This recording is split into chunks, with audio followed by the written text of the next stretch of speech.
Hello everyone, welcome to the E-Ranker Science Academy. Myself Harshal Desai, ex-assistant commandant, ex-range forest officer. Last lecture में हमने देखा Indian forest services का structure, उसमें कौन कौन से टॉपिक आते हैं, एग्जाम पैटर्न कैसे होता है, रिक्रूटमेंट कैसे होता है, कितनी स्टेजेस होती है और एक जनरल हमने फॉरेस्ट डिपार्टमेंट का हायरार्किकल स्ट्रक्चर भी उसमें देखा।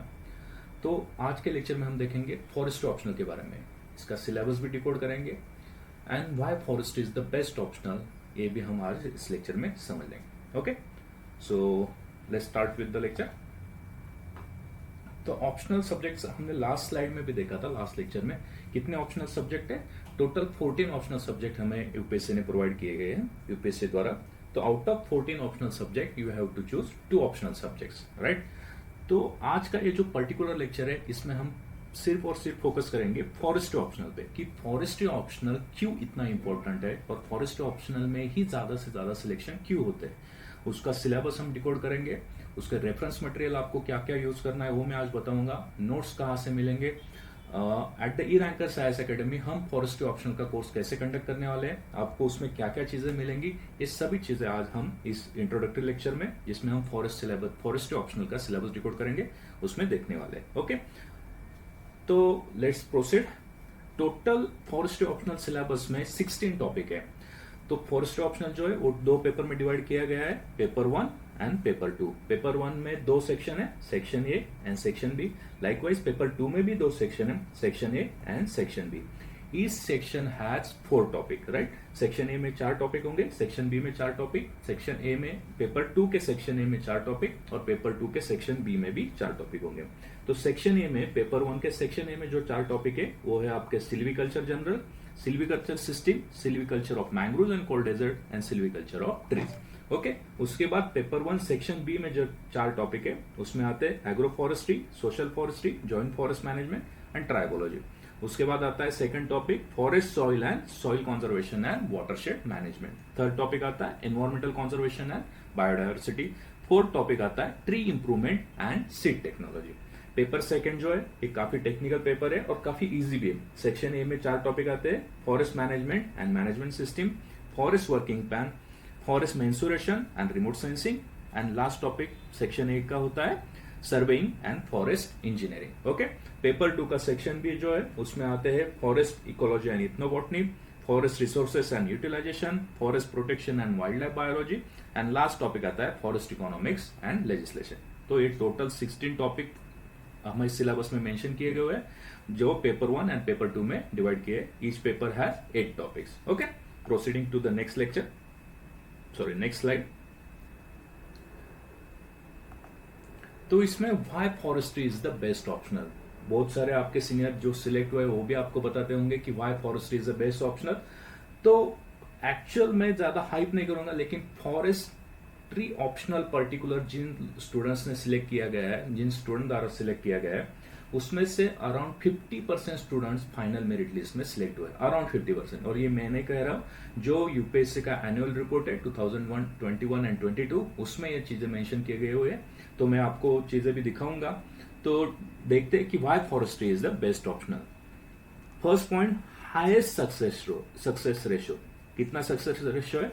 अराउंड 43.1% स्टूडेंट जो है out of final merit list में, आउट ऑफ 100% स्टूडेंट 43.1% स्टूडेंट्स का फॉरेस्ट्री ये पर्टिकुलर ऑप्शनल सब्जेक्ट था। ओके, एक ऑप्शनल सब्जेक्ट था, 2 ऑप्शनल सब्जेक्ट हमें लेने पड़ते हैं, उसमें से 2 ऑप्शनल सब्जेक्ट में से एक ऑप्शनल सब्जेक्ट उनका फॉरेस्ट्री था। और ये कहां पे मेंशन किया गया है? यूपीएससी का जो एनुअल रिपोर्ट है 2021 एंड 22 उसमें ये चीजें मेंशन है। वो रिपोर्ट का स्क्रीनशॉट भी आपको मैं शेयर करूंगा ताकि आपको पता चले कि कौन कौन से ऑप्शनल सब्जेक्ट्स ज्यादातर लोगों द्वारा और ज्यादातर स्टूडेंट द्वारा सिलेक्ट किया जाता है। ओके, सेकंड पॉइंट है concise and engaging syllabus. Concise तो सिलेबस है, मतलब बहुत ही शॉर्ट सिलेबस है। बाकी ऑप्शनल सब्जेक्ट हम अगर देखते हैं, एक बार उस पर भी नजर डालते हैं कि ये बाकी जो ऑप्शनल सब्जेक्ट्स है, देखिए फॉरेस्ट्री के अलावा बाकी जो ऑप्शनल सब्जेक्ट्स है इनमें क्या है? एग्रीकल्चर है, agriculture engineering, animal husbandry and veterinary science. ये ऑप्शनल किन लोगों द्वारा सिलेक्ट किया जाता है? जिनका ग्रेजुएशन पर्टिकुलरली इन स्ट्रीम्स में होगा, तो वही लोग ये जनरली ऑप्शनल सिलेक्ट करते हैं। लाइक केमिकल इंजीनियरिंग ऑप्शनल कौन सिलेक्ट करेगा? जिसने केमिकल इंजीनियरिंग किया है। सिविल इंजीनियरिंग कौन करेगा? जिसने सिविल इंजीनियरिंग किया है। लाइकवाइज मैकेनिकल इंजीनियरिंग, जिसने जियोलॉजी में कोर्स किया है, ग्रेजुएशन किया है, वो जियोलॉजी ऑप्शनल लेगा। Mathematics likewise same. स्टैटिस्टिक्स कोई अगर इंजीनियरिंग करता है तो इंजीनियरिंग वाला स्टूडेंट जनरली स्टैटिस्टिक्स या मैथमेटिक्स या ऑप्शन सिलेक्ट नहीं करेगा, क्योंकि it will be very hard to cover that topic, क्योंकि उनको कुछ भी नहीं पता होगा। लाइकवाइज साइंस के जो टॉपिक है फिजिक्स, केमिस्ट्री, बॉटनी, जूलॉजी, ये भी जिनका ग्रेजुएशन इन पर्टिकुलर सब्जेक्ट्स में हुआ है वही स्टूडेंट ज्यादातर ये ऑप्शन सिलेक्ट करते हैं। लेकिन ये जो फॉरेस्ट्री ऑप्शनल है, फॉरेस्ट्री ऑप्शनल के लिए ऐसे कुछ भी रिक्वायरमेंट नहीं है कि अगर आपको कुछ भी नहीं पता फॉरेस्ट्री ऑप्शनल का, नथिंग, तो भी आप इसमें एक्सेल कर सकते हैं, क्योंकि बहुत ही कंसाइज और एलिमेंट्री टाइप का सिलेबस हम इसे बोलते हैं। और इसका जो फॉरेस्ट्री ऑप्शनल का लगभग अराउंड 30 to 40% सिलेबस आपने जीएस में कहीं ना कहीं पढ़ा होगा। कैसे, वो चीजें भी हम समझ लेते हैं। लेक्चर्स जैसे प्रोसीड होगा आपको वो चीजें भी पता चलेगी। तो common for GS, concise and engaging syllabus क्यों बोला है मैंने, क्योंकि ये कॉमन है जीएस में भी। देखिए अगर हम कुछ टॉपिक देखते हैं, ये देखो, agro forestry, social forestry, joint forest management and tribology, ये टॉपिक आपने कहीं ना कहीं जीएस में पढ़ा होगा। Silviculture of mangroves and cold desert, mangroves and cold desert आपको पता है, जीएस में कहीं ना कहीं ये चीजें भी आपने पढ़ी होगी। उसके बाद environmental conservation and biodiversity, of course prelim में भी आपको ये टॉपिक है एंड इवन मेंस में भी आपको ये टॉपिक पढ़ना है। Forest soil and soil conservation and watershed management, ये टॉपिक वो आपको जीएस में, जियोग्राफी में, सभी चीजें, सभी जगह पे आपको ये टॉपिक दिखेगा। उसके बाद फॉरेस्ट इकोलॉजी, ये टॉपिक भी आपको पता है। फॉरेस्ट रिसोर्सेज, जीएस में आपको फिर से ये टॉपिक पढ़ना ही था। Forest protection and wild life biology, obviously ये टॉपिक भी कवर किया होगा। And forest legislation, forest economics तो नहीं, लेकिन फॉरेस्ट लेजिस्लेशन जो है वो तो legislation, wild life protection act, conservation policies, different conservation policies, ये चीजें भी आपने जीएस में कहीं ना कहीं पढ़ी होगी। डिफरेंस इतना है कि जीएस में हम जो जनरलाइज स्ट्रक्चर में आंसर लिखते हैं, वो स्ट्रक्चर आंसर यहाँ पे नहीं चाहिए हमें। थोड़ा सा डिटेल में, जिसमें फॉरेस्ट्री की टर्मिनोलॉजीज और अकॉर्डिंग टू फॉरेस्ट्री लैंग्वेज हमें ये चीजें ध्यान में रखनी है और उसी हिसाब से हमें आंसर यहाँ पे लिखने हैं। ओके, तो straight forward content, obviously straight forward content कैसे, सपोज एक टॉपिक है मैंग्रोव्स, तो मैंग्रोव्स पे क्वेश्चन क्या पूछा जाता है। लास्ट टाइम का एक क्वेश्चन था, what are the major threats to mangrove. ये तो जनरलाइज आपको जीएस में भी पूछा तो भी आप ये क्वेश्चन का आंसर दे सकते हैं। डिफरेंस यहाँ पे इतना है, स्ट्रेट फॉरवर्ड कंटेंट मतलब इतना इजी भी नहीं। मेजर थ्रेट्स टू मैंग्रोव अगर आपको पूछा जाता है तो मेजर थ्रेट्स ऑफ मैंग्रोव आपको फॉरेस्ट्री पर्सपेक्टिव से लिखना है, क्योंकि आपका ऑप्शनल सब्जेक्ट कौन सा है, फॉरेस्ट्री। तो फॉरेस्ट्री पर्सपेक्टिव से आपको वो आंसर स्ट्रक्चर आपका होना चाहिए। वो आंसर कैसे राइट करना है वगैरह मैं जब लेक्चर्स हमारे रेगुलर स्टार्ट हो जाएंगे तब मैं आपको ये चीजें सब बताऊंगा। उसमें टर्मिनोलॉजी, साइंटिफिक टर्मिनोलॉजीज क्या यूज करनी है। अगर आपका स्ट्रक्चर आंसर होगा तो डेफिनेटली आपको 60 to 70% मार्क्स यहाँ पे आ सकते हैं फॉरेस्ट्री में। ओके, उसके बाद लिमिटेड मेमोराइजेशन, ऑब्वियसली बाकी जैसे मैंने आपको बताया जो बाकी सब्जेक्ट्स थे, इसमें अगर आप कोई भी इनमें से ऑप्शनल सब्जेक्ट चूज करते हैं, तो जियोलॉजी, सपोज एक जियोलॉजी आपने ऑप्शनल सब्जेक्ट चूज किया, तो आपका ग्रेजुएशन अगर जियोलॉजी में है तो ही आप जियोलॉजी जनरली ले सकते हैं, या मतलब ले सकते हैं, वैसे तो ले ही सकते हैं। लेकिन कौन लोग जियोलॉजी ऑप्शनल सिलेक्ट करते हैं, जो लोग बहुत कंफर्टेबल है या इनका ग्रेजुएशन उसमें। तो इसमें आपको क्या है, ग्रेजुएशन का जितना भी सिलेबस है, वहां सिलेबस ऑब्वियसली जियोलॉजी का, तो ज्यादा से ज्यादा मेमोराइजेशन होता है, कॉन्सेप्ट भी ज्यादा है, कंटेंट भी ज्यादा है, एक्सटेंट भी ज्यादा है, तो इसकी वजह से थोड़ा सा डिफिकल्ट हो जाता है। लाइकवाइज बाकी सब्जेक्ट्स के लिए भी। तो इसके यहाँ पे क्या है, लेकिन लिमिटेड मेमोराइजेशन है, स्ट्रक्चर सिलेबस है, बहुत जनरलाइज सिलेबस भी है, तो इसकी वजह से कंटेंट जो है ज्यादा एक्सटेंसिव नहीं है और इसकी वजह से ये इमीडिएटली कवर हो जाता है। आपको सिर्फ 60-75 डेज में पूरा ऑप्शनल भी आपका कवर हो जाता है। लेकिन इसमें भी दो पार्ट आप करेंगे, एक जनरलाइज सिलेबस जो होता है वो बहुत ही इजी, जो एक बार लेक्चर भी आप देख लेंगे तो कवर हो जाएगा, और बाकी जो सिलेबस है जो वेरी हार्ड और मीडियम हार्ड आप बोल सकते हैं, तो वो कैसे हम डिवाइड करेंगे वो भी मैं आपको बाद में बताऊंगा। तो उस हिसाब से अगर डिवाइड करते हैं तो 50-50 पोर्शन वो हो जाता है। 50% पोर्शन जो है वो वेरी इजी है, आपको इमीडिएटली कॉन्सेप्ट्स क्लियर हो जाएंगे, उसमें ज्यादा मेमोराइजेशन भी नहीं है, और आंसर भी आप अपना खुद से लिख सकते हो, उसमें ज्यादा गाइडलाइंस की भी जरूरत नहीं। लेकिन जो 50% पोर्शन है जो कोर फॉरेस्ट्री में आता है, तो उसके लिए आपको बहुत कॉन्सेप्ट क्लियर करने की जरूरत होती है। ऑब्वियसली बहुत इजी भी वैसे तो कवर करने के लिए, लेकिन अगर आपकी कॉन्सेप्ट उसमें क्लियर होंगे तो scoring potential, forestry optional has the high scoring potential. यहाँ पे आपको 240 से लेकर 273 तक मार्क्स आ सकते हैं आउट ऑफ 100। देखिए 240 to 273, ये रियल मार्क्स आए, जो लास्ट टाइम कैंडिडेट सिलेक्ट हुए उनके मार्क्स मैंने निकाले। 240 से 273 तक आपके ऑप्शनल्स में मार्क आ सकते हैं फॉरेस्ट्री ऑप्शनल में। Okay, easiest compare to other subject, जैसे हमने देखा कि सिलेबस वाइज और स्कोरिंग पोटेंशियल वाइज ये बहुत ही इजी ऑप्शनल सब्जेक्ट है comparative to other optional subject. और अगर आपको कुछ भी इसमें डाउट है तो आप सीनियर से भी पूछ सकते हैं। जो लोग सिलेक्ट हुए फॉरेस्ट्री ऑप्शनल वो भी आपको यही बताएंगे कि वेरी कंसाइज सिलेबस है, स्कोरिंग पोटेंशियल भी सबसे ज्यादा इसी ऑप्शनल सब्जेक्ट्स में है। इसकी वजह से सिलेक्शन जो होता है आउट ऑफ 100 स्टूडेंट्स अगर हम कंसिडर करते हैं तो परसेंटेज वाइज तो 43% स्टूडेंट जो सिलेक्ट होते हैं फाइनल लिस्ट में उनका ऑप्शनल सब्जेक्ट है फॉरेस्ट्री ही होता है। Okay, moving to the next slide. जो मैं बोल रहा था कि कहां से मैंने डेटा लाया कि 43% स्टूडेंट्स आप सिलेक्ट होते हैं ऐसे बोल रहे हो सर, तो कहां से? तो ये यूपीएससी का एनुअल रिपोर्ट है 2021-2022 का। उसमें देखिए उन्होंने बताया कि फॉरेस्ट्री जो ऑप्शनल सब्जेक्ट्स थे जिनका एक optional subject out of 2 optional subject एक ऑप्शनल सब्जेक्ट फॉरेस्ट्री है, तो उनमें से अराउंड 195 स्टूडेंट्स इंटरव्यू के लिए अपियर हुए थे। और out of this 195 students total 84 students final list में सिलेक्ट हुए थे। Out of 195 student 84 student. देखिए बाकी ऑप्शनल सब्जेक्ट्स का अगर हम कंपैरिजन करते हैं तो कोई भी ऑप्शनल सब्जेक्ट नियर भी नहीं है, लगभग डबल से ज्यादा है। मतलब 84 स्टूडेंट जो फाइनल सिलेक्ट हुए थे उनका एक ऑप्शनल सब्जेक्ट क्या था? फॉरेस्ट्री। सेकेंड ऑप्शनल सब्जेक्ट उनका जियोलॉजी था, मतलब ज्यादातर लोगों ने फॉरेस्ट्री लिया था, उसके बाद जियोलॉजी ये ऑप्शनल था, और उसके बाद agriculture engineering, mathematics, civil engineering ये बाकी ब्रांचेस आते हैं। इनमें कोर नॉलेज बहुत ज्यादा रिक्वायर्ड होता है। जो ये बाकी रेस्ट ऑफ द ऑप्शन है इनका ग्रेजुएशन अगर आपका इसमें है तो आप ज्यादा कंफर्टेबल हो गए। लेकिन फॉरेस्ट्री और जियोलॉजी ऐसे 2 ऑप्शनल सब्जेक्ट्स है, इनमें आप अगर इसके में ग्रेजुएशन भी नहीं है आपका तो भी आप अच्छा खासा इसमें स्कोर कर सकते हो। ओके, तो 84% ये जो होता है ये अराउंड 43.1% परसेंटेज वाइज निकाला गया था। ओके, और किसी भी स्टूडेंट ने एनिमल हस्बेंड्री एंड स्टैटिस्टिक ये 2 ऑप्शनल नहीं चूज किए गए थे। ये 2020 का एग्जाम का डेटा यूपीएससी ने उसके एनुअल रिपोर्ट में पब्लिश किया था।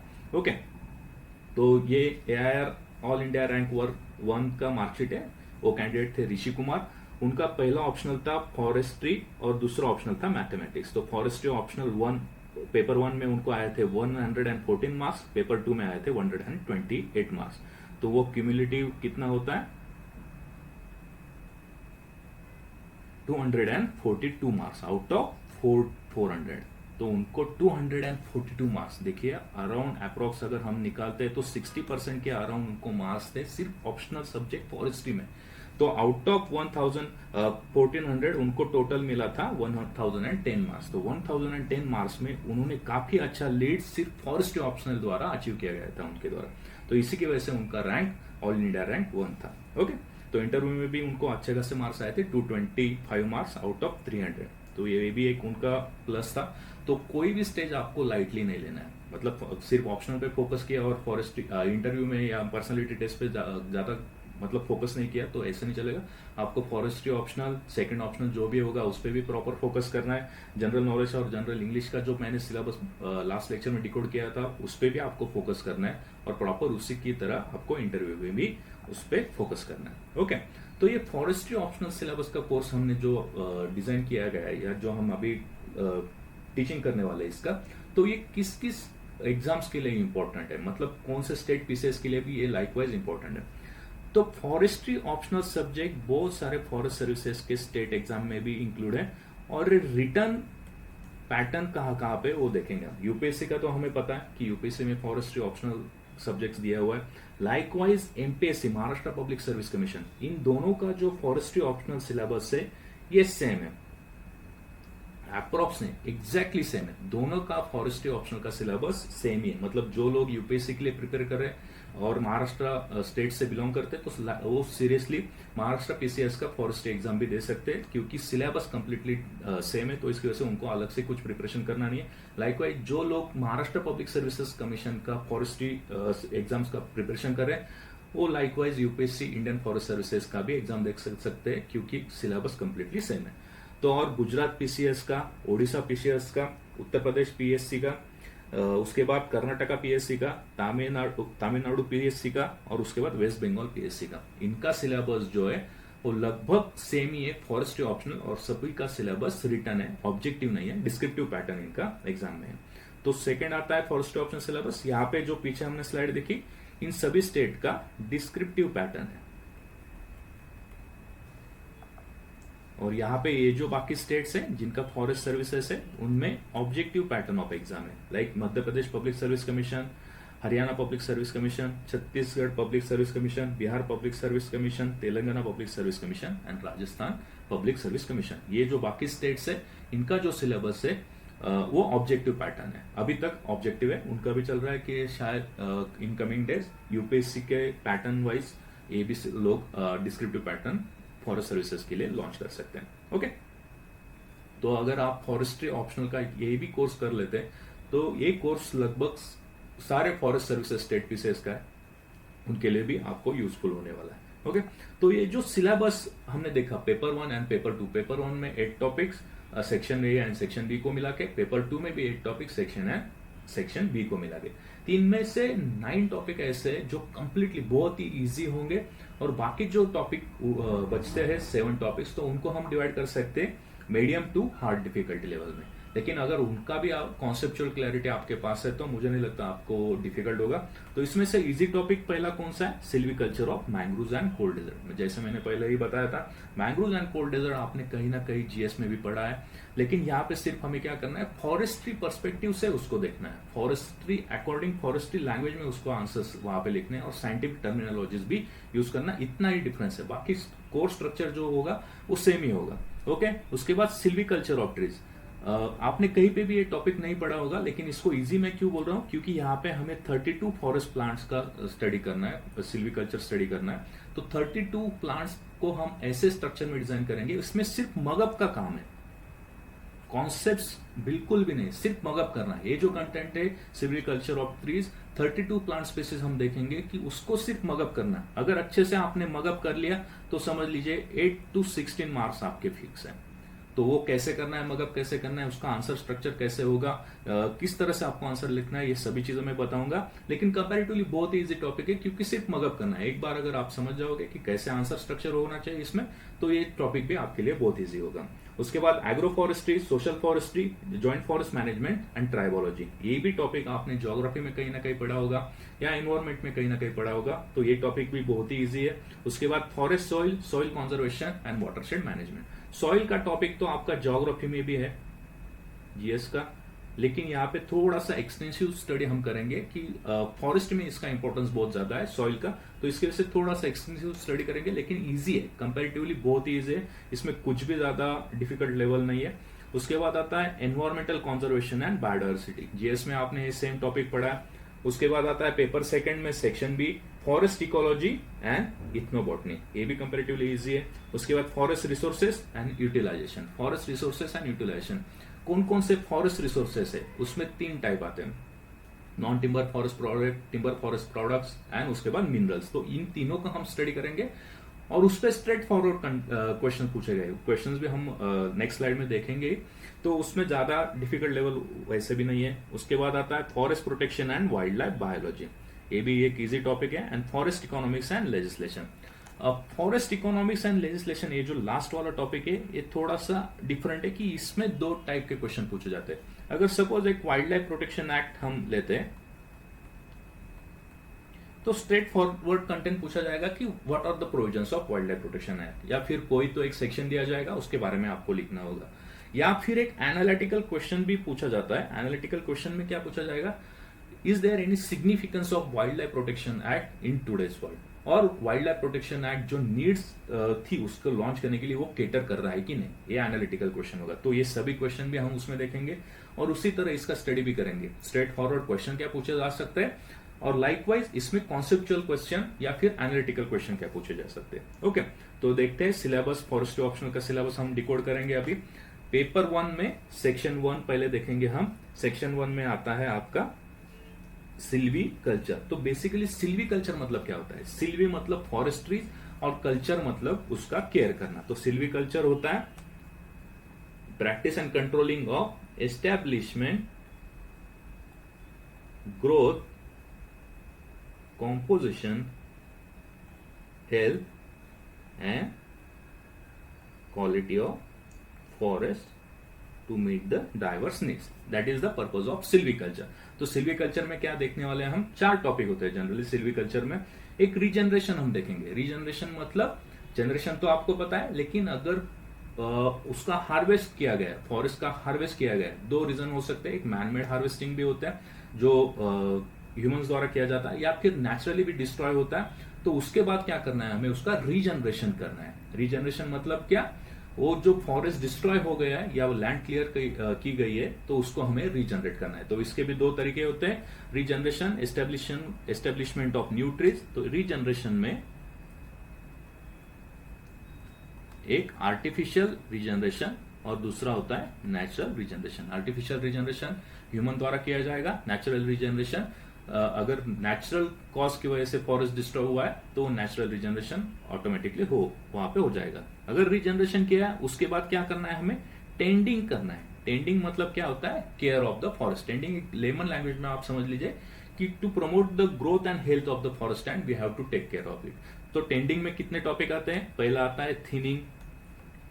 थिनिंग के टाइप क्या है, थिनिंग मतलब क्या करना है, उसको जो डेंस होगा उसको क्या करना है, थोड़ा सा हम थिन करना है। जो अननेसेसरी स्टफ वहां पे होगा, टू रिड्यूस द कंपटीशन हमें वो थिनिंग करना पड़ता है। उसके बाद आता है प्रूनिंग।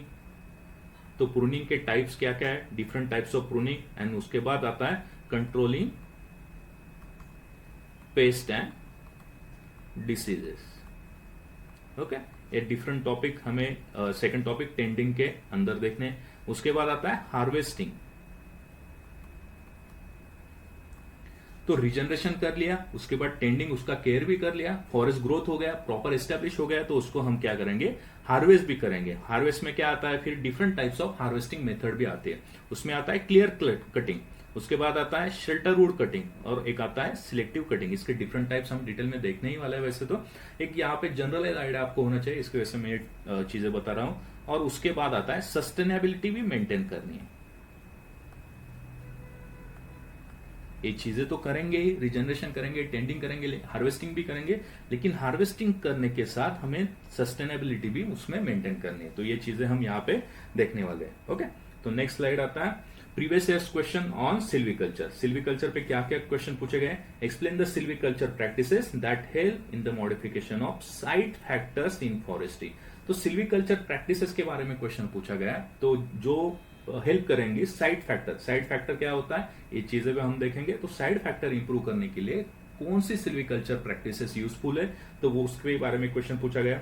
उसके बाद पूछा है explain the techniques and upgradation and hardening of nursery seedlings of lagerstroemia lanceolata. Techniques पूछी गई है, स्पेसिस दिए, उसमें हार्डनिंग ऑफ नर्सरीज, क्योंकि सिल्वीकल्चर में हम नर्सरी का भी स्टडी करेंगे। एक मेजर टॉपिक है नर्सरी, तो नर्सरी का भी हम यहाँ पे स्टडी करेंगे। तो नर्सरी में हार्डनिंग ऑफ नर्सरी सीडलिंग जो होता है लैगरस्ट्रोमिया का, तो उसका टेक्निक एंड अपग्रेडेशन के बारे में हम डिस्कस करेंगे। उसके बाद सिग्निफिकेंस ऑफ बाम्बू फ्लावरिंग। तो बाम्बू फ्लावरिंग का सिग्निफिकेंस क्या है, ये भी एक क्वेश्चन था। उसके बाद आता है थिनिंग पे क्वेश्चन पूछा गया है, differentiate between thinning cycle and thinning intensity. 2 concept है थिनिंग में, उसमें ये डिफरेंशिएट करने के लिए बोला गया है। And why is thinning essential to manage the forest and causes पूछे गए। एंड उसके बाद पूछा गया discuss the merits and demerits of French thinning. जो थिनिंग के हम 8 डिफरेंट टाइप्स डिस्कस करने वाले हैं, उसमें से एक फ्रेंच थिनिंग भी है, उसके बारे में पूछा गया है कि उसके मेरिट्स एंड डिमेरिट्स आपको डिस्कस करने। कितने मार्क्स के लिए पूछा गया है, देखिए 15 मार्क्स के लिए। अगर आपने कॉन्सेप्ट क्लियर किए, टेंडिंग में एक ऑपरेशन है थिनिंग, तो थिनिंग अगर आप डिटेल में स्टडी करते हैं, कॉन्सेप्ट क्लियर करते हैं अपने, तो इजीली आउट ऑफ 50 आपको 10 to 11 मार्क्स आप यहाँ पे स्कोर कर सकते हैं इजीली। उससे ज्यादा भी आ सकते हैं अगर डायग्राम्स अच्छे से बना सकते हो, कंसाइज राइटिंग करते हो, लेमन लैंग्वेज में ना लिखते हो, फॉरेस्ट्री की पर्सपेक्टिव से लिखते हो, तो डेफिनेटली 11 to 12 मार्क्स के अब भी आपको मार्क्स यहाँ पे आ सकते हैं। ओके, तो नेक्स्ट टॉपिक है आपका सिल्वीकल्चर सिस्टम। तो ये जो सिल्वीकल्चर ऑपरेशन थे, सिल्वीकल्चर हमें प्रैक्टिसेस परफॉर्म करनी थी, उसके लिए एक अलग से सिस्टम डेवलप किया गया है। तो उस सिस्टम में क्या आता है, clear felling system, uniform shelterwood system, coppice and conversion system. इन तीनों सिस्टम का हमें क्या करना है, डिटेल स्टडी करना है। उसके जो सब टॉपिक है, ये क्लियर फिलिंग सिस्टम में और सब फिलिंग सिस्टम आते हैं, तो उसका भी हमें स्टडी करना। स्ट्रेट फॉरवर्ड क्वेश्चन इसमें भी पूछे जाते हैं। कैसे क्वेश्चन आते हैं देखते हैं। Improvement felling is not consider as a silviculture system. देखिए इंप्रूवमेंट फेलिंग जो है ये सिल्वीकल्चर सिस्टम नहीं कंसिडर किया जाता है। तो क्यों नहीं कंसिडर किया जाता, इसके रीजन पूछे गए। उसके बाद आता है डिफरेंट फेलिंग्स जो है प्रोवाइड किया गया है, उसके straightforward question. Selection felling के बारे में लिखना है, सिलेक्टिव फेलिंग के बारे में, रिजेनरेटिव फेलिंग के बारे में, और उसके बाद आता है एनरिचमेंट प्लांटिंग। ये टॉपिक आपको यहाँ पे लिखना है। उसके बाद आता है regeneration map of moist deciduous forest prepare. Regeneration map कहाँ पे प्रिपेयर करना है आपको, डिफरेंट सिल्वीकल्चर सिस्टम में रीजनरेशन मैप भी आपको प्रिपेयर करना पड़ता है। तो मॉइस्ट डिसिडियस फॉरेस्ट का रीजनरेशन मैप कैसे प्रिपेयर किया जाता है उसके बारे में क्वेश्चन पूछा है। उसके बाद आता है differentiate between copies with standard and in detail the copies with two rotation and polar system. देखिए कॉपीज विद स्टैंडर्ड एक सिल्वीकल्चर सिस्टम हुआ, कॉपीज विद टू रोटेशन एक सिल्वीकल्चर सिस्टम हुआ, पोलर सिस्टम एक सिल्वीकल्चर सिस्टम हुआ। 3 silviculture system का आपको यहाँ पे स्टडी पूछा गया और मार्क्स देखिए 15 मार्क्स। अगेन सेम जैसे मैंने पहले बताया, कॉन्सेप्ट्स अगर आपकी क्लियर है तो 10 to 12 मार्क्स इसमें इजीली आप मिला सकते हैं। ओके, तो next topic very easy topic, इसमें आता है आपका silviculture of mangroves and cold desert. देखिए सिल्वीकल्चर वर्ड इंपॉर्टेंट है, सिर्फ लेमन लैंग्वेज में आपको मैंग्रोव्स और कोल्ड डेजर्ट का स्टडी नहीं करना है, उसका सिल्वीकल्चर पर्सपेक्टिव से स्टडी करना है। तो इसमें क्या है, हम जो स्टडी करेंगे नेक्स्ट लेक्चर इस पे मैं डिस्कस करूंगा। तो मैंग्रोव एंड कोल्ड डेजर्ट दोनों का स्टडी हम कैसे करने वाले हैं, तो उसका पहले हम देखेंगे डिस्ट्रीब्यूशन इन इंडिया। उसके बाद स्टडी करेंगे टैक्सोनॉमी, उसका फैमिली क्या है, जीनस क्या है, एटसेट्रा, ये चीजें हम देखेंगे। उसके बाद हम स्टडी करेंगे classification of mangroves and cold desert. दोनों अलग टॉपिक है, लेकिन दोनों का जो जब हम ये टॉपिक लर्न करेंगे तो एक स्ट्रक्चर कॉमन होना चाहिए, इसकी वजह से मैंने इस टाइप से सिलेबस को डिकोड किया है। उसके बाद आता है एडेप्टेशन, मैंग्रोव का भी एडेप्टेशन होता है और कोल्ड डेजर्ट का भी एडेप्टेशन होता है। तो उसमें क्या आता है, physiological adaptation, morphological adaptation, regenerative adaptation, ऐसे डिफरेंट टाइप का एडेप्टेशन क्या होता है, इस पे बहुत बार क्वेश्चन पूछा गया है, मैंग्रोव्स का भी और कोल्ड डेजर्ट का भी। उसके बाद आता है इंपॉर्टेंस, इंपॉर्टेंस देखने के बाद आता है उसको थ्रेड्स। अभी इंपॉर्टेंस देख लिया, थ्रेड्स देख लिया, तो उसके बाद डेफिनेटली हमें उसको क्या करना है, कॉन्जर्वेशन भी उसका करना है, मैंग्रोव्स का भी और कोल्ड डेजर्ट का भी। उसके बाद आता है आपका कॉन्जर्वेशन में ही एक सब टॉपिक हम डिस्कस कर सकते हैं, अफॉरेस्टेशन, मैंग्रोव्स का और कोल्ड डेजर्ट का अफॉरेस्टेशन भी हमें करना है। और उसके बाद इसमें क्या सिल्वीकल्चर सिस्टम हमने यूज किए उसके बारे में हम इसमें डिस्कस करेंगे। ओके, तो इस लाइकवाइज ये स्ट्रक्चर होगा, इसी में हम दोनों टॉपिक डिवाइड करेंगे। मतलब मैंग्रोव्स का भी स्टडी इसी सीक्वेंस में करेंगे और कोल्ड डेजर्ट का भी स्टडी इसी सीक्वेंस में करेंगे। ओके, तो नेक्स्ट इस पे कैसे क्वेश्चन पूछे गए, जैसे मैंने बताया बहुत ही इजी और सिंपल क्वेश्चन इस पे पूछे जाते हैं। देखिए पहला क्वेश्चन है, what are the major threats to mangrove forest. General perspective में आप जीएस में जैसे लिखते हैं वैसे भी आंसर लिख सकते हैं, थोड़ा सा फॉरेस्ट्री पर्सपेक्टिव इसमें टर्मिनोलॉजीज हमें ऐड करनी है। ठीक है, उसके बाद आता है एक और क्वेश्चन पूछा गया था, is coastal rehabilitation using mangrove species a success. Analytical question पूछा गया, अगर आपके पास करंट अफेयर्स का कुछ डेटा है तो ये आंसर डेफिनेटली परफेक्ट हो सकता है। तो इसके लिए आपको करंट अफेयर्स का इंटीग्रेशन भी इसके साथ करना है। मैं क्लास में तो करके ही दूंगा, इसके अलावा आपको भी 2-3 वेबसाइट में बताऊंगा, उसमें वो वेबसाइट भी आपको रेगुलरली चेक करनी है। ठीक है, is coastal rehabilitation using mangrove species a success, explain the plantation technique for degraded mangrove forest. ये जो है स्टैटिक पोर्शन है, सेकंड जो क्वेश्चन था ये स्टैटिक है, मतलब ये हम तो वैसे भी स्टडी करने ही वाले हैं प्लांटेशन टेक्निक क्या होता है, लेकिन ये coastal rehabilitation using mangrove species a success ऐसे हुआ है क्या और कब हुआ, क्यों एक क्वेश्चन पूछा गया था, क्योंकि हिंदू में एक आर्टिकल आया था, IUCN का जो रिपोर्ट पब्लिश हुआ था 50% of the mangroves at risk, ऐसे इस टाइटल से एक आर्टिकल पब्लिश हुआ था। तो इसकी वजह से एक क्वेश्चन यहाँ पे पूछा गया था, 10 मार्क्स के लिए क्वेश्चन था। डेफिनेटली आप अच्छे से अगर प्रिपेयर किया है तो डेफिनेटली इसमें भी अच्छे खासे मार्क्स आप गेन कर सकते हो। तो इसमें वेबसाइट में बताने वाला था, पहला वेबसाइट है इसमें डाउन टू अर्थ। रेगुलरली अगर आप इंडियन फॉरेस्ट सर्विसेज का या किसी भी स्टेट फॉरेस्ट सर्विसेज का प्रिपरेशन कर रहे हो तो ये वेबसाइट आपको रेफर करना है, क्योंकि इसमें बहुत ही अच्छा कंटेंट एनवायरमेंटल पर्सपेक्टिव से दिया है। पहले तो आप जो सिलेबस है पूरा सिलेबस लर्न कीजिए, और हो सकता है तो मगअप कर लीजिए। मैं तो यही बोलूंगा कि पूरा सिलेबस मगअप कर लीजिए, क्योंकि जब भी आप कुछ करंट अफेयर्स का पढ़ते हो और अगर आपका सिलेबस मगअप किया हुआ है तो सिलेबस में जो पॉइंट है उसको आप उस करंट अफेयर से इंटीग्रेट कर सकते हो, लिंक कर सकते हो। और ऐसे नहीं करना है कि पढ़ लिया और बाजू में छोड़ दिया, उसको ऐसे नहीं करना है। क्या करना है, जहां पे मैं नोट्स प्रोवाइड आपको करूंगा क्लासेस की, वहां पे वो टाइटल ऐड करके रखना है या कुछ इंपॉर्टेंट इंफॉर्मेशन वहां पे दी गई है तो इमीडिएटली वहां पे राइट डाउन कर लेनी। ओके। उसके बाद एक और क्वेश्चन पूछा गया था कोल्ड डेजर्ट पे। सिंपल स्ट्रेट फॉरवर्ड क्वेश्चन था, describe the characteristics of cold desert. देखिए, डिस्ट्रीब्यूशन, टैक्सोनॉमी, क्लासिफिकेशन, एडेप्टेशन। एक क्लासिफिकेशन एडेप्टेशन में ही हम उसके कैरेक्टरिस्टिक भी लर्न करने वाले हैं, तो इसकी वजह से उसमें ये टॉपिक कवर हो जाता है।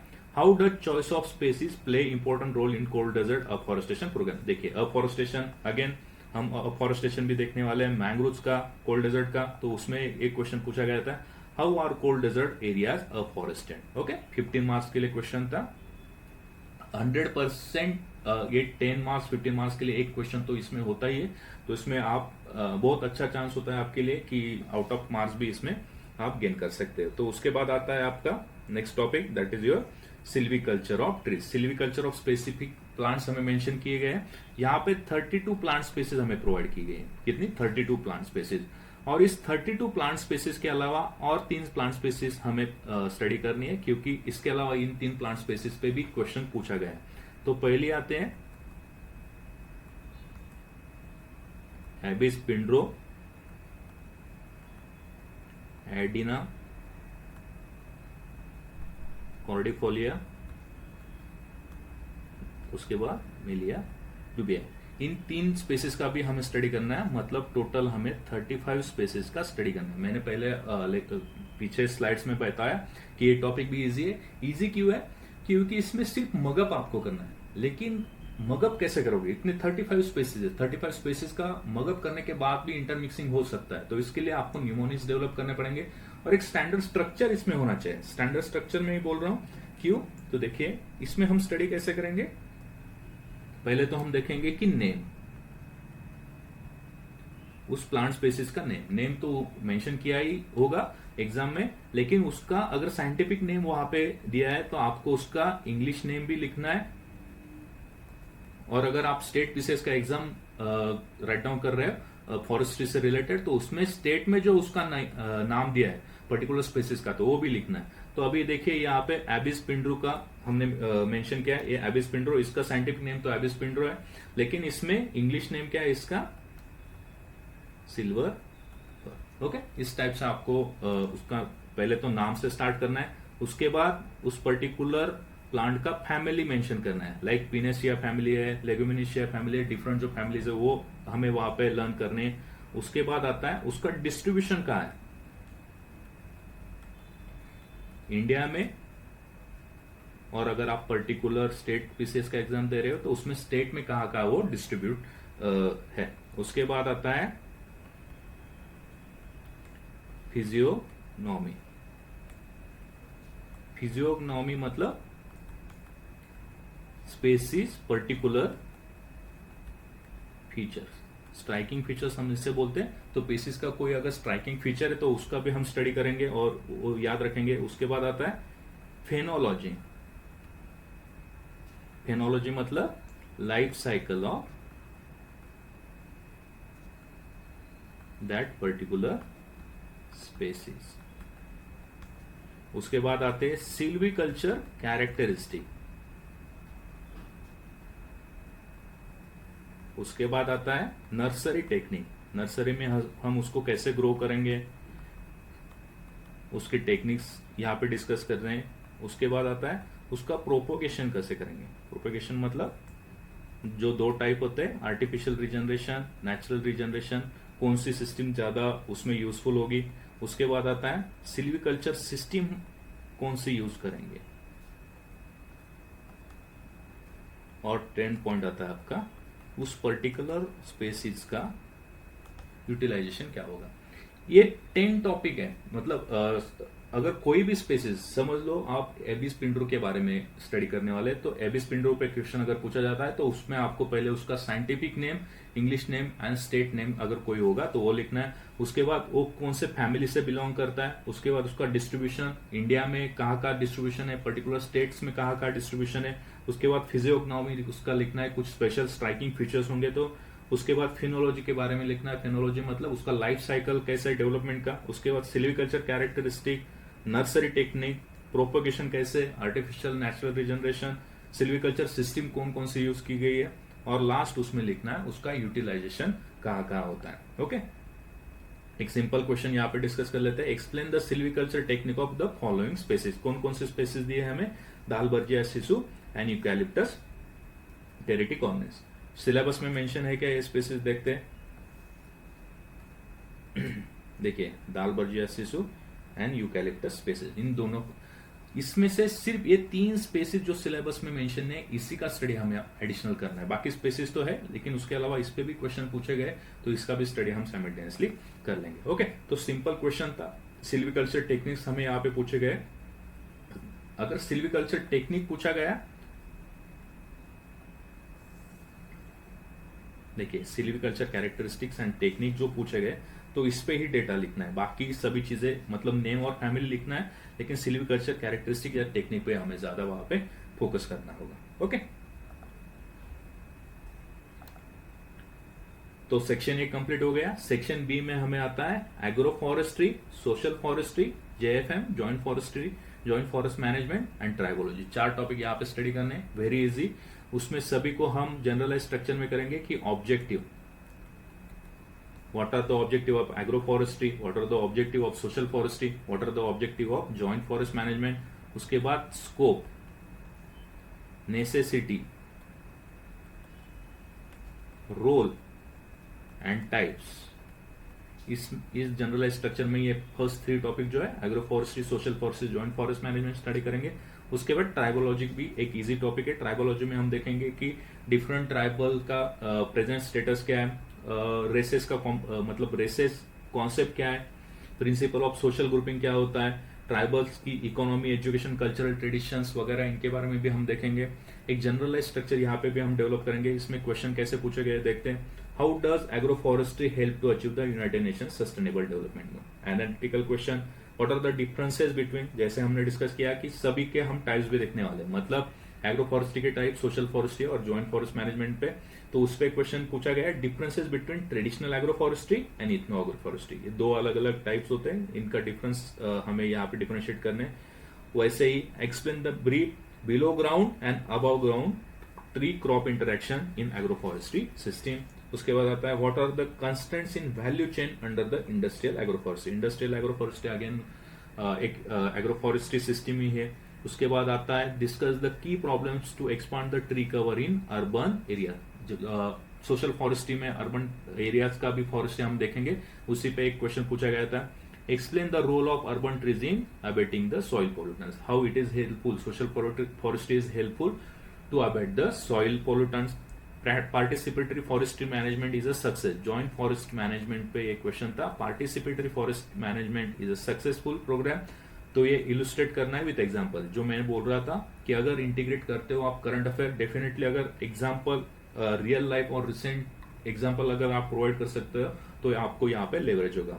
देन उसके बाद how do sacred groves help in the conservation of biodiversity. Sacred groves ये हम सोशल फॉरेस्ट्री में इसके बारे में पढ़ने वाले। सैक्रेड ग्रूव्स क्या होते हैं, डिफरेंट नेम्स डिफरेंट स्टेट्स में होते हैं, तो सैक्रेड ग्रूव्स सोशल फॉरेस्ट्री का कॉम्पोनेंट कैसे, इसके बारे में हम यहाँ पे देखेंगे। इजी टॉपिक है वैसे भी।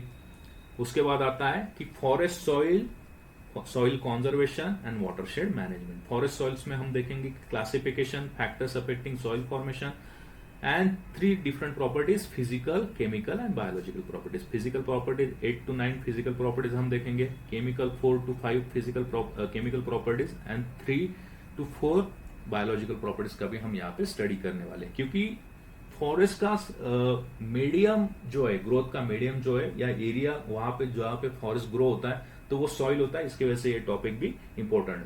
आपको ज्योग्राफी में इस तरह से और इतना इजी लूसिड लैंग्वेज में ये टॉपिक मैं आपसे कवर कर लूंगा कि आप जीएस के आंसर्स भी इजीली यहां से कवर कर सकते हैं। उस पर क्वेश्चन कैसे पूछा गया है, देखिए, right a short note on following properties: soil texture and structure, physical property, soil organic matter, biological property, carbon nitrogen ratio, chemical property. तो ये सॉइल की जो डिफरेंट प्रॉपर्टी है उस पर स्ट्रेट फॉरवर्ड क्वेश्चन पूछा गया था और मार्क्स कितने थे, 15 मार्क्स। देन उसके बाद, how does carbon nitrogen ratio in plant residue in soil influences the rate of decomposition and nitrogen availability to plants. Carbon nitrogen ratio, again ये प्रॉपर्टी, फिजिकल प्रॉपर्टी, उस पर भी केमिकल प्रॉपर्टी, उस पर भी एक क्वेश्चन पूछा गया था।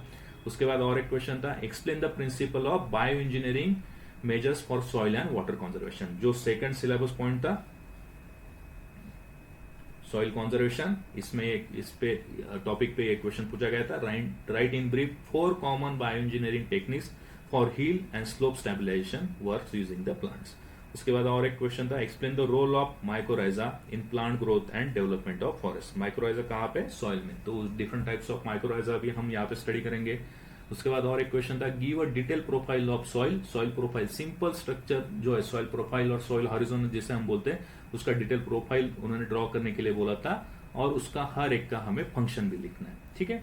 How does watershed influence the ecology and socio economic development of the region. Watershed development programme है, वाटरशेड मैनेजमेंट जो है इसके अंडर एक क्वेश्चन पूछा गया। ओके, सिंपल क्वेश्चन है, ज्यादा इसमें डिफिकल्टी लेवल नहीं है। उसके बाद थर्ड टॉपिक सेक्शन बी में environmental conservation and biodiversity. Environment के डिफरेंट कॉन्सेप्ट है और उसके साथ पोल्यूशन, इजी स्टडी। इसके बारे में क्यों स्टडी करना है, क्योंकि फॉरेस्ट डिक्लाइन हो रहा है, तो वो फॉरेस्ट डिक्लाइन किन चीजों की वजह से हो रहा है उसका रीजन यहाँ पे हम जान लेंगे। तो एनवायरमेंट एंड पोल्यूशन, एक दो टॉपिक यहाँ पे मेंशन किए हैं। क्वेश्चन बहुत ही इजी इस पे भी पूछे जाते हैं। How do tree and shrub mass influence the mitigation of particular matter. Particular matter आपको पता ही होगा, environment, pollutant and noise in urban setting. तो tree and shrub, how it will be useful to mitigate the particular matter and also the noise in urban setting. Okay, इसमें एक last topic आता है tree improvement and seed technology. ये तीनों तो easy topic है, लेकिन ये जो टॉपिक है ये आपका कॉन्सेप्चुअल होगा। यहाँ पे आपको आपकी कॉन्सेप्ट्स समझ लेनी होगी, क्योंकि पीछे जो टॉपिक थे यहाँ पे हमने देखा एनवायरमेंटल कंजर्वेशन एंड बायोडायवर्सिटी, इसमें डिफरेंट पोल्यूटेंट्स की व्हाई फॉरेस्ट इज डिक्लाइनिंग, और यहाँ पे हम देखेंगे कि हम क्या कर सकते हैं upgrade ourselves to face the challenges. ये जो चैलेंजेस है इनको मिटिगेट करने के लिए हम खुद को अपग्रेड कैसे करेंगे, खुद को मतलब कौन सी प्रैक्टिसेस हम सीड टेक्नोलॉजीज यूज करेंगे, ट्री इंप्रूवमेंट कैसे कर सकते हैं कि ये जो चैलेंजेस है उसके लिए हम फ्यूचर में तैयार रहें, ठीक है। तो उस पर क्वेश्चन क्या पूछा जाता है, देखिए, discuss the important consideration that are made before choosing a tree improvement approach. Okay, tree improvement पे क्वेश्चन पूछा गया है। Why is the conventional breeding that has a much better role to play in genetic improvement of tree not given much importance? What are the objective of progeny testing? Tree improvement का ही एक component है progeny testing, उस पर एक question पूछा गया है। Discuss the advantages and disadvantages of different progeny testing methods. Okay, simple straightforward question है इस पे भी। तो ये सिलेबस आपका पेपर 1 का कंप्लीट हो गया, section A and section B. तो पेपर सेकंड का हम अभी सिलेबस देखेंगे, जिसमें भी 2 सेक्शन है, section A and section B. Okay, let's proceed. Forest management and management system, बहुत ही ये जो यहाँ पे चारों पोर्शन है, ये पूरा टेक्निकल पोर्शन हम इसे बोल सकते हैं। इजी टॉपिक है, लेकिन आपको यहाँ पे भी कॉन्सेप्ट क्लियर कर लेंगे। टेक्निकल पोर्शन होने की वजह से स्ट्रेट फॉरवर्ड क्वेश्चन इस पे पूछे जाते हैं। अगर आपका बैकग्राउंड इंजीनियरिंग से और पर्टिकुलर उसमें भी सिविल से है, तो आप सिविल इंजीनियरिंग अगर आपने किया है तो आपको तो बहुत ही इजी टॉपिक लगेंगे। उसके अलावा जिन लोगों ने मतलब डिफरेंट ग्रेजुएशन आपका है, तो भी डरने की कोई जरूरत नहीं। मैं ये टॉपिक बहुत ही लूसिड इजी लैंग्वेज में और डायग्राम में, जितना भी फॉरेस्ट का हम सिलेबस कवर करेंगे, पूरा सिलेबस हम maximum photos, diagram, animation use करेंगे, जिसकी वजह से आपको पिक्टोरियल मेमोरी से इजी रहेगा याद करने के लिए, और आंसर राइटिंग में भी आपको वो बहुत ही यूजफुल रहेगा। तो forest management and management system, technical portion, इस पे क्वेश्चन कैसे पूछा गया। Success of a commercial forest plantation depends on site specific and strategic planning. Justify the statement. हमें प्लानिंग करना है, साइट स्पेसिफिक प्लानिंग। तो इसमें मैनेजमेंट सिस्टम जो है, मैनेजमेंट में ही साइट स्पेसिफिक प्लानिंग आता है। तो उस पर एक क्वेश्चन पूछा गया था, पार्टिसिपेटरी फॉरेस्ट मैनेजमेंट। सॉरी ये क्वेश्चन यहाँ पे गलत आ गया, वहां पे joint forest management silviculture agro forestry system, उसमें ये क्वेश्चन पूछा गया था। ओके, सेकंड टॉपिक है आपका फॉरेस्ट वर्किंग प्लान। जब आपका सिलेक्शन हो जाएगा तो पूरा आपका करियर जो रहेगा वो फॉरेस्ट वर्किंग प्लान पे ही डिपेंड रहेगा। फॉरेस्ट का वर्किंग प्लान जो होता है, फॉरेस्ट वर्किंग प्लान, इसके इर्द गिर्द ही आपका पूरा करियर घूमने वाला है। ये बहुत ही इंपॉर्टेंट कंपोनेंट है फॉरेस्ट वर्किंग प्लान। डिटेल में इसको स्टडी करेंगे। डिविजनल वर्किंग प्लान क्या होता है, एनुअल प्लान ऑफ ऑपरेशन क्या होता है, उसमें प्रिपरेशन कैसे करना है, मॉनिटरिंग टूल्स कौन कौन से यूज किए जाते हैं। तो ये टोटल जो फॉरेस्ट वर्किंग प्लान है ये आपको बाद में भी काम आने वाला है और इस पे क्वेश्चन भी बहुत सारे पूछे जाते हैं। तो इसकी वजह से थोड़ा ये टॉपिक भी हम डिटेल में स्टडी करेंगे। इस पे क्वेश्चन कैसे पूछते देखिए। Maps play a significant role in forest working plan preparation. Simple straightforward question था। Describe the outline and the components of preliminary working plan report. देखिए सिलेबस में भी कहीं ना कहीं मेंशन किया गया होगा प्रिलिमिनरी प्लान रिपोर्ट। ये देखिए प्रिपरेशन में प्रिलिमिनरी प्लान रिपोर्ट हम जब बनाएंगे तो उसका आउटलाइन कैसे डिजाइन किया जाता है। रियल वर्किंग प्लान जो है डिफरेंट स्टेट पीसीएस में भी इस पे क्वेश्चन पूछा जाता है और मैंने क्या किया, एक स्टेट का रियल वर्किंग प्लान वहां से प्रोक्योर किया। वो वर्किंग प्लान कैसे डिजाइन किया जाता है, उसमें कंपोनेंट्स क्या क्या होते हैं, कैसे कौन ये प्लान प्रिपेयर करता है, उसमें हायरार्किकल स्ट्रक्चर के रोल क्या प्ले किया जाता है। तो ये सभी चीजें हम वो उस टाइम देखेंगे। Working plan is a document to enforce systematic mandatory and mandatory regulation for continuous management of given forest. Discuss करना है फॉरेस्ट प्लान वर्किंग प्लान क्यों इंपॉर्टेंट है, इस पे ये क्वेश्चन पूछा गया था। ठीक है, तो सेक्शन ए में थर्ड टॉपिक आता है आपका forest mensuration and remote sensing. Again technical parameter हमें यहाँ पे मेजर करने होंगे। फॉरेस्ट मेंसुरेशन में पर्टिकुलर हम देखेंगे कि ट्री का डायमीटर कैसे मेजर करते हैं, गर्थ कैसे मेजर करते हैं, हाइट कैसे मेजर करेंगे, वॉल्यूम कैसे मेजर करेंगे, फॉर्म फैक्टर क्या होता है, वॉल्यूम एस्टिमेशन ऑफ स्टैंड कैसे होता है, current annual increment, mean annual increment, इसके बारे में हम देखेंगे। सैम्पलिंग टेक्निक्स, हम डिफरेंट सैम्पलिंग टेक्निक्स यहाँ पे स्टडी करेंगे। बहुत ही इंटरेस्टिंग टॉपिक है ये, जो तीनों टॉपिक है बहुत ही इंटरेस्टिंग टॉपिक है। और अगर मैं ज्यादा से ज्यादा डायग्राम और इमेजेस आपको दिखाऊंगा जिसकी वजह से आपको ये बहुत इंटरेक्टिव भी होगा और लर्न करने के लिए और मेमोराइज करने के लिए भी इजी होगा। Likewise surveying and forest engineering, different types of building material क्या होंगे, ब्रिजेस कैसे कंस्ट्रक्ट करेंगे फॉरेस्ट एरियाज में, उसके बाद रोड्स कैसे कंस्ट्रक्ट करेंगे, ये different types of road study करने हैं।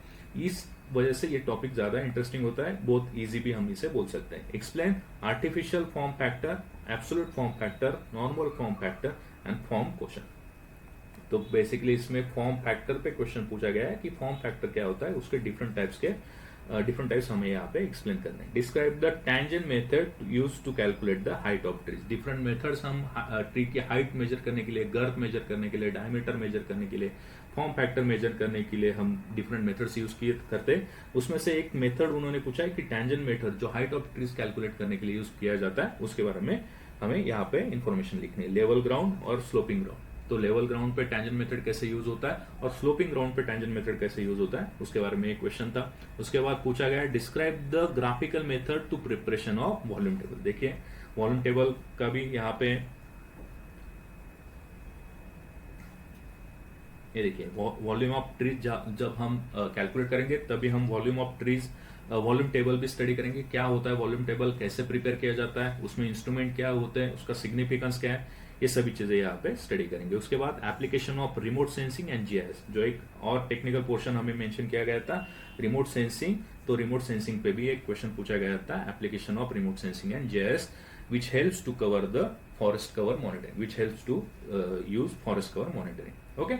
उसके बाद और एक टॉपिक जो मैंने बोला था surveying and forest engineering, roads bridges कैसे कंस्ट्रक्ट करेंगे, ऑब्जेक्ट्स क्या होंगे, टाइप्स क्या होंगे, डिजाइन कैसे होंगे, कंस्ट्रक्शन कैसे करना है, ये चीजें हम इस टॉपिक में लर्न करेंगे। तो क्वेश्चन कैसे पूछे जाते हैं, write the general principle of surveying, survey कैसे करना है, उसमें मेथड यूज किए गए, उसको उस मेथड्स को भी डिस्क्राइब करने के लिए बोला है। Direct methods of चेनिंग on sloping ground and चेनिंग when vision is obstructed but चेनिंग is free. अभी आपको ये समझ में नहीं आया होगा, लेकिन जब टॉपिक डिटेल में स्टडी करेंगे तब आपको ये चीजें इजी लगने लगेगी। Explain the single line and double line field books with need sketches, mention the steps followed in the field work of chain survey. Different types of survey method जो हम यूज करेंगे उसमें हम ये स्टडी करने वाले हैं। Describe the major consideration of road alignment in the plains, forest में जनरली एक प्लेन एरिया होगा और एक हिल एरिया होगा। तो प्लेन एरिया में जब रोड अलाइनमेंट होगा तो उसमें मेजर कंसिडरेशन हमें क्या ध्यान में रखने हैं, उसके बारे में क्वेश्चन है। Explain the term gradient, camber, drainage related to roads in the hills. देखिए प्लेन्स के लिए भी क्वेश्चन पूछा गया है,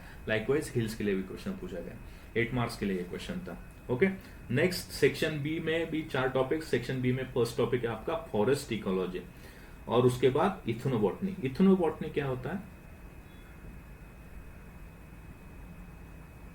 Ethnobotany is the study of relationship between people and plants generally। क्या होता है इथनोबॉटनी?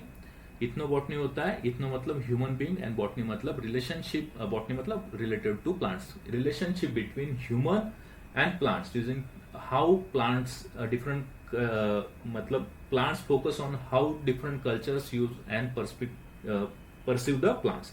इसकी वजह से ये स्टडी हमें इंपॉर्टेंट है। इसमें क्वेश्चन क्या पूछा गया है, देखिए previous year question, what is the purpose of classifying forest. Classify कैसे करना है, उसका पर्पस क्या है। क्लासिफिकेशन भी देखेंगे चैंपियन एंड सेथ का, जिसमें 16 टाइप्स ऑफ फॉरेस्ट हमें स्टडी करेंगे, डिटेल में स्टडी करने वाले हैं। तो पर्पस क्या होता है क्लासिफिकेशन का, and how are forest classified for silviculture management. तो ये Champion and Seth standard classification हम स्टडी करेंगे यहाँ पे। उसके बाद क्वेश्चन पूछा गया है, what are the biotic and abiotic stresses on tree, explain the response of trees to this stresses.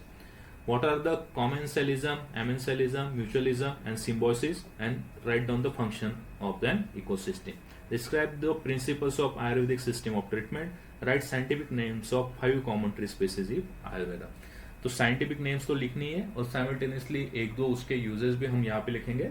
उसकी वजह से हमारा आंसर जो होगा वो थोड़ा सा प्रॉपर बाकी स्टूडेंट से बेटर रहेगा। ठीक है, forest resources, different forest resources हमें यहाँ पे स्टडी करने हैं। क्या क्या resources, non timber forest products, timber forest product, दोनों हम स्टडी करेंगे। उसमें क्या आता है फिर, seeds, rubbers, canes, bamboos, medicinal plants, charcoal, lac, shellac, fibres, oils, cutch, bidi leaves and collection, processing and disposable of all this forest products. Okay, इस पे बहुत ही इजी क्वेश्चन यहाँ पे पूछे जाते हैं। Mention the 8 specialised uses of wood with example. Straightforward question है। Trace the history of logging in India, explain how mechanisation in harvesting and extraction helps in reducing the wastage and improving efficacy of logging. Logging के बारे में question पूछा गया है। Explain the role of renewable energy sources like solar energy in wood seasoning. देखिए यहाँ पे हम फॉरेस्ट रिसोर्सेस यूटिलाइजेशन में ये भी स्टडी करेंगे। वुड सीजनिंग, यहाँ पे एक क्वेश्चन है, वुड सीजनिंग एंड प्रिजर्वेशन, इसमें हम ये टॉपिक स्टडी करने वाले वुड सीजनिंग का। Increase uses of composite would necessitates the need for increase raw material from plantation of short rotation tree. एक क्वेश्चन हमें एक्सप्लेन करना है। उसके बाद हमें देखना है forest protection and wild life biology. Forest protection किस तरह से हम करेंगे और वाइल्ड लाइफ बायोलॉजी, उसमें क्या क्वेश्चन पूछे जाते हैं। Describe the adverse climatic factors causing damages to forest, discuss the component of desert ecosystem, write step to control shifting of sand dunes, explain the salvage operation of plantation trees after natural disaster. Easy question इस पे पूछे जाते हैं। उसके बाद last एक topic, थोड़ा मैं फास्ट फॉरवर्ड इसके लिए कर रहा हूँ कि अगर लेक्चर बहुत ज्यादा लेंदी हो गया तो आपको मे भी बोरिंग लग सकता है। इसकी वजह से सिर्फ हमें इसमें टॉपिक्स क्या क्या इंक्लूड है और क्वेश्चन क्या पूछे जाते हैं, यही मुझे यहाँ पे आपको एक्सप्लेन करना है। उसके बाद आता है forest economics and forest legislation. Why forest economics, तो हम नेचुरली ग्रो कर लिया फॉरेस्ट, उसका डिफरेंट रिसोर्सेस यूटिलाइजेशन पे देख लिया, उसका प्रोटेक्शन कैसे करना है वो भी देख लिया, इकोलॉजी देख ली। तो इसके बाद हमें फॉरेस्ट इकोनॉमिक्स, फॉरेस्ट सिर्फ ग्रो नहीं करना, उससे हमें इकोनॉमिक्स पे भी क्या असर होता है, इकोनॉमिक्स के लिए हम उसका कैसे यूज करेंगे, ये चीजें भी यहाँ पे देखने हैं। और उसके साइमल्टेनियसली उसको मेंटेन करने के लिए क्या डिफरेंट लेजिस्लेशन यहाँ पे प्रोवाइड किया गया, डिफरेंट फॉरेस्ट पॉलिसी हम स्टडी करेंगे। 1894, 1952 एंड 1990 की फॉरेस्ट पॉलिसी। उसके बाद इंडियन फॉरेस्ट एक्ट और उसमें रिसेंट कुछ अमेंडमेंट हो गए उस एक्ट में, वो भी हम देखेंगे। जैसे मैंने पहले भी बताया, इसमें 2 टाइप के क्वेश्चन पूछे जाते हैं। एक स्ट्रेट फॉरवर्ड क्वेश्चन पूछे जाएंगे, what is the significance of Indian Forest act, okay, और वाइल्ड लाइफ प्रोटेक्शन एक्ट 1972 का। और उसके बाद significance in today's world, analytical question जो मैंने बोला था, तो एनालिटिकल क्वेश्चन भी इस पे पूछे जाते हैं। देखते हैं इसमें क्या क्या क्वेश्चन पूछे गए। Write the provisions of the Indian Forest Act, simple straightforward question. Question applied to declare village forest और protected forest, different types of forest हम इंडियन फॉरेस्ट एक्ट में डिक्लेयर करते हैं, तो उसका हमें यहाँ पे क्वेश्चन पूछा गया। Right the saline features of Indian national forest policy 1988। सभी फॉरेस्ट पॉलिसी, सभी फॉरेस्ट एक्ट हम डिटेल में स्टडी करेंगे, पर्टिकुलरली 1988 का जो नेशनल फॉरेस्ट पॉलिसी था उसके बारे में यहाँ पे सैलाइन फीचर्स उसके पूछे गए थे। देखिए यहाँ पे स्टैटिक क्वेश्चन पूछा है और यहाँ पे analytical, justify the statement India needs a revision of forest policy. तो ये एनालिटिकल क्वेश्चन है, ये तो इजीली आप मगअप करके भी आंसर इसका राइट कर सकते हो, लेकिन इसके लिए आपको क्या करना है, करंट अफेयर्स का इंटीग्रेशन करना है। ये भी सेम चीज डाउन टू अर्थ वेबसाइट पे आपको मिल जाएगी। Okay, describes the provision of Forest Conservation Act 1980 on restriction of dereservation of forest land for non-forest purpose and diversion of forest land for regulation of encroachment। Analytical question 15 marks के लिए। Okay, तो ये forest optional syllabus section paper 1 का section A section B complete, paper 2 का section A and section 2 complete. तो reference books क्या क्या use करती हैं, एक कंसाइज बुक यहाँ पे फॉर पर्टिकुलरली फॉरेस्ट्री के लिए अवेलेबल नहीं है, बहुत सारे रेफरेंस बुक आपको यहाँ पे यूज करने पड़ने वाले। तो पहला है principle and practice of silviculture, L S. Khanna, okay, retired Indian forest service officer. उसके बाद एग्रो फॉरेस्ट्री के लिए particularly Raj and Lal, Antony Raj and S Lal, इनका एक बुक है। उसके बाद forestry principle and application, same author Raj and Lal. उसके बाद सॉइल साइंस, के मेहता। उसके बाद एनवायरमेंट का जो पोर्शन हमें सिलेबस में मेंशन किया गया है उसके लिए सविंद्र सिंह, जो ज्योग्राफी ऑप्शनल जिन स्टूडेंट्स का है उनको ये बुक पता होगा, लेकिन पर्टिकुलरली अगर आपके पास नहीं है ये बुक तो आप ये बुक परचेस कर लीजिए, सविंद्र सिंह का एनवायरमेंटल ज्योग्राफी, इसमें से बहुत सारा सिलेबस आपका कवर हो जाएगा। Seed science and seed technology के लिए आपको एक डिफरेंट वॉल्यूम 4 जो है वो आपको बुक करना है, श्रीमती वगैरह ये बहुत सारे ऑथर्स है उनका ये बुक है। Forest management, Ram Prakash, very important book, forest management Ram Prakash. वैसे ही similarly forest mensuration, L S. Khanna and Chaturvedi author. और लास्ट टॉपिक जो था फॉरेस्ट लॉज एंड पॉलिसीज, उसके लिए आपको ए.के. पोद्दार, इनका ये बुक आपको लगने वाला है। Okay, rather than purchasing all this book, आप ई रैंकर्स आईएएस एकेडमी की ये नोट्स भी यूज कर सकते हैं। पेपर 1 के लिए और पेपर 2 के लिए मैंने कंसाइज नोट्स यहाँ पे प्रिपेयर किए। कॉम्प्रिहेंसिव नोट्स का बेनिफिट आपको ये होगा कि ये कॉम्प्रिहेंसिव नोट्स है, अप टू डेट है, और सारा सिलेबस इन दो नोट्स में, मतलब अराउंड 1600 पेजेस की ये दोनों बुकलेट्स आपको मिलेंगी। अगर आप कोर्स परचेस करते हो तो 1600 पेजेस के बुक्स होंगे। तो इसमें लगभग सभी सिलेबस पूरे जो पॉइंट्स मैंने कवर किया और उसके साथ रियल लाइफ करंट अफेयर्स का भी इंटीग्रेशन वहां पे किया है। तो आपको ज्यादा उसमें एफर्ट्स लेने नहीं है और एक जगह पे आपको सारे टॉपिक भी कवर करने के लिए इजीली कवर आप कर सकते हैं। तो आवर ऑप्शनल जो होगा फॉरेस्ट ऑप्शनल कोर्स, उसमें क्या होगा, टीचिंग कैसे होगा, टॉपिक वाइज मॉड्यूल्स रहेंगे, प्रिंटेड नोट्स, सभी टॉपिक्स के आपको प्रिंटेड नोट्स मिलेंगे। उसके बाद टॉपिक वाइज मॉड्यूल्स होगा, डिटेल लेक्चर होंगे, पूरा सिलेबस में कवर करूंगा। स्टडी मटेरियल हमारी तरफ से आपको प्रोवाइड किया जाएगा, डाउट क्लियरिंग सेशंस भी होंगे। करंट अफेयर्स का time to time current affairs का इंटीग्रेशन टॉपिक्स के साथ करके दूंगा। उसके बाद मेंटरशिप प्रोग्राम ऑप्शनल रहेगा, अगर किसी को मेंटरशिप प्रोग्राम चाहिए तो मेंटरशिप प्रोग्राम भी हमारे यहाँ पे अवेलेबल है। और गेस्ट स्पीकर जो रिटायर्ड फॉरेस्ट ऑफिसर्स हैं या जो करंट सर्विंग फॉरेस्ट ऑफिसर्स हैं, तो वो फॉरेस्ट ऑफिसर्स आपके साथ इंटरेक्ट भी करेंगे। ओके, और फॉर मोर इन्फॉर्मेशन, अगर आपको इसके अलावा और कुछ इन्फॉर्मेशन चाहिए तो आप यूट्यूब पे हमारे लेक्चर्स देख सकते हैं, फेसबुक, इंस्टाग्राम, टेलीग्राम पे हमें फॉलो कर सकते हैं, मेल भी कर सकते हैं। हमारे ऐप पे ये सभी कोर्स अपलोड हो जाएंगे। और आपको कोई भी अगर इसके अलावा कुछ डाउट है तो कॉल कर सकते हैं, मैसेज कर सकते हैं दिए गए नंबर पे 86690756 एंड 69 पे। ओके, तो कोर्स कैसे कंडक्ट होगा इसके बारे में थोड़ा सा मैं बताता हूँ। डिस्क्रिप्शन में बाकी सभी चीजों की लिंक तो दे ही दूंगा, एक पीडीएफ भी वहां पे शेयर करूंगा कि कैसे कोर्स हमारा कंडक्ट होने वाला है। तो इसमें जो डिटेल लेक्चर्स रहेंगे, जो हमने टॉपिक्स डिस्कस किए थे,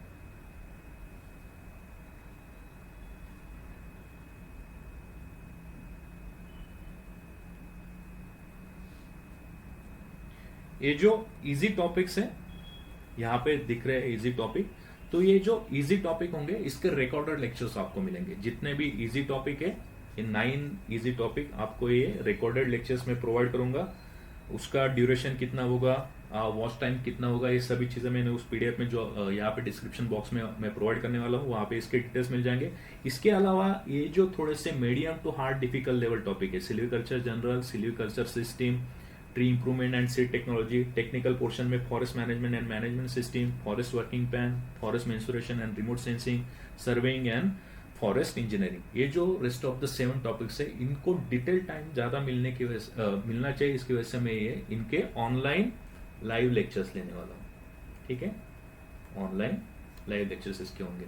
ओके, बाकी टॉपिक्स आपको रिकॉर्डेड मिलेंगे। हाइब्रिड बैच ये होगी, live online lectures and recorded lectures. तो रिकॉर्डेड लेक्चर्स जो होंगे वो इजी टॉपिक्स के रिकॉर्डेड लेक्चर्स मैंने आपको पहले ही प्रोवाइड दिए जाएंगे, और बाकी जो हार्ड टॉपिक्स है तो उसके लेक्चर्स हम लाइव लेंगे कि उसको ज्यादा टाइम मिले। इजी टॉपिक्स में हमारा टाइम वेस्ट ना हो, ये जो हार्ड टॉपिक है इनके लिए ज्यादा टाइम मिलना चाहिए, इसकी वजह से हम वो टॉपिक लाइव लेंगे। ओके, तो thank you very much, stay tune for more lectures. Okay.